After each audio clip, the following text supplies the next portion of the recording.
Walker, KO, Walker, KO, Walker, KO, Walker, KO. Boy, white black, bitch, tell me what This was man, they think they can see us, man. This that some cartoon shit, my niggas.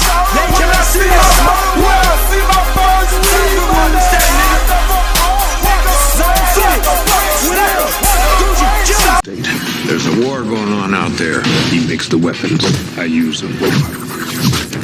Now, one will lead them to conquer mankind. Tonight, the age of man comes to an end. We're gonna be gods. All our strengths, none of our weaknesses.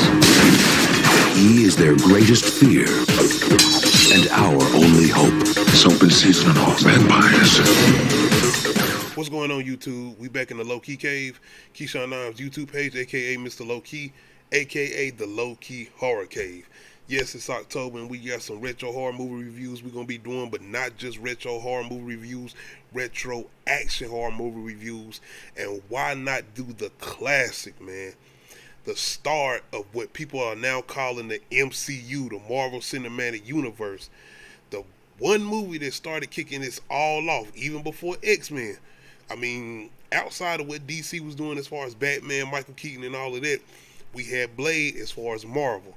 So definitely got to pay some homage to Wesley Snipes. Shout out to David S. Goyer. I know he was doing what he was doing with, the new Batman movies or whatever. Well, not necessarily new Batman movies, but, the Christopher Nolan movies or whatever.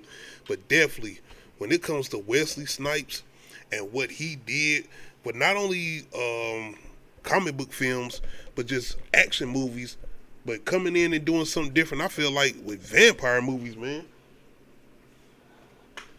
That was something I had just seen before. It was something that I had never seen before, and I wasn't expecting this. I had never seen a trailer, I think, for Blade at the time. I remember my mama had rented this for me from Hollywood Video. And I ain't gonna necessarily say she rented it for me. I think she wanted to watch this too, Wesley Snipes. I was a huge fan of Wesley Snipes. New Jack City, Passenger 57, Demolition Man with Sylvester Stallone, Drop Zone. Like, Wesley Snipes was that nigga. Outside of seeing, majority of white leading actors, which I still enjoy when it came to Jean-Claude Van Damme, when it came to action films, Sylvester Stallone, the regular. Wesley Snipes was that guy. And not only the fact that Wesley Snipes was the black leading guy when it came to action films in the 90s or whatever, but he actually knew how to really fight.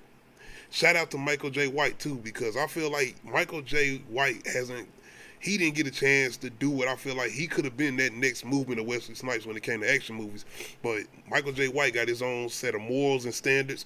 And when it comes to Hollywood, I think I got an understanding of why he ain't been in a position to get where he should be. Shout out to Michael J. White, though. When it comes to action films or whatever, he definitely should have been in a lot more. But he got some ones out there and some gems. But when it comes to Wesley Snipes and when it comes to Blade 1998, if I'm not mistaken, man, it's redefined just not only action films, but not only horror films, but vampire movies, just overall, just watching these type of films for me. I didn't know we was going to get this type of opening action sequence. Like, before The Matrix, nigga, like before the John Wick movies, this type of fighting choreograph and looking at Wesley Snipes, the movement he was doing, the camera angles and all that, I was just sitting there like, oh my gosh, look, what is this? Let's go. And it did not stop. It continued to go and it continued to go as far as the movie and as far as the length of action sequences and all of that, it kept going. But not only that, it's the fact that we had a leading character that we actually engaged with.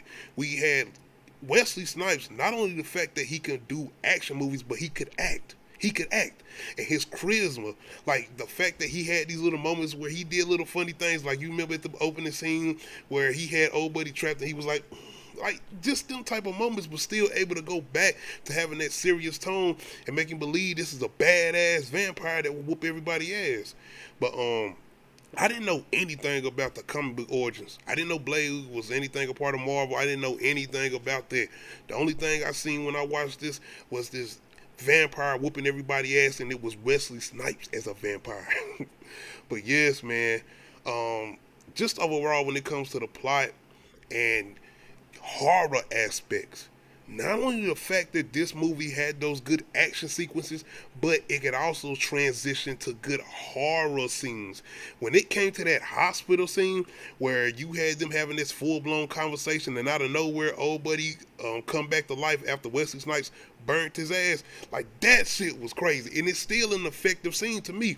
And even towards the end where you got old buddy that he had bit, as far as the black girl friend, the doctor, whatever, they got bit at the end, where he kind of go into like this zombie mode or some shit, where they throw her in like this tomb or whatever at the end. That was another good little horror element and just a good overall horror scene when we got an overall action movie. I just enjoy those moments where they was able to blend things together and it still works. Once again, having a rated R film in this type of field when it comes to vampires and everything, you need this. So I also feel like that's probably why Marvel, Kevin Feige and them having such a difficult time trying to bring this back to life as far as what they're doing with Mahershala Ali, as far as the reboot of Blade, because of what we had with these. It ain't just this first movie, it's the second movie too. Like, nigga, Blade, a lot of people consider Blade 2 better than the first one, which I don't. Blade 2 is good, but it's got some really, really bad CGI fighting scenes in there. Shout out to Guillermo del Toro. I think he did the second Blade. This is the one for me. This is it for me. Outside of that, the chemistry between Wesley Snipes and Chris Hutcherson as far as Blade and Whistler, man, like that kind of almost father and son dynamic. But not only that, playing off the whole history with Blade and the thing behind his mother and the way she died and how he came about as far as being the Daywalker.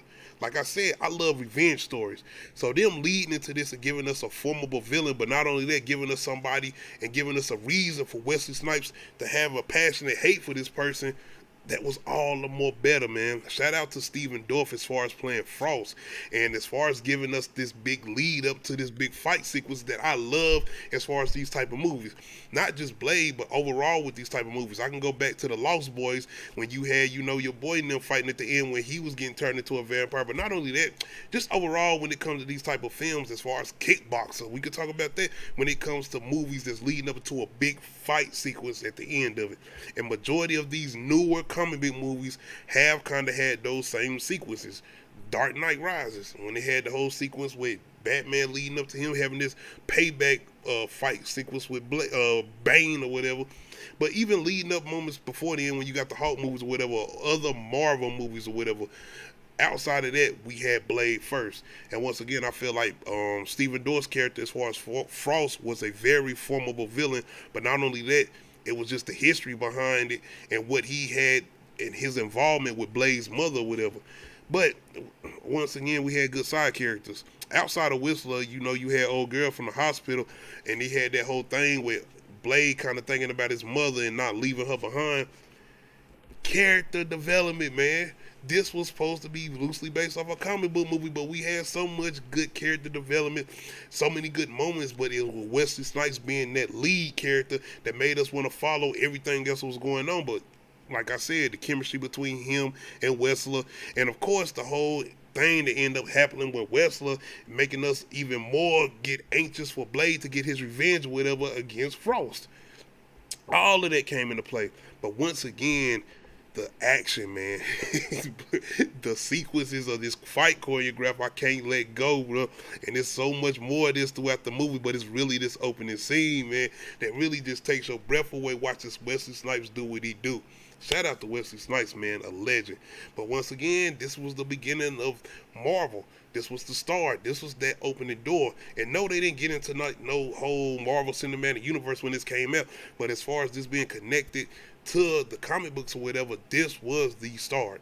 So we definitely got to give Wesley Snipes his flowers and give just an overall movie Blade his flowers as far as what it's been able to do.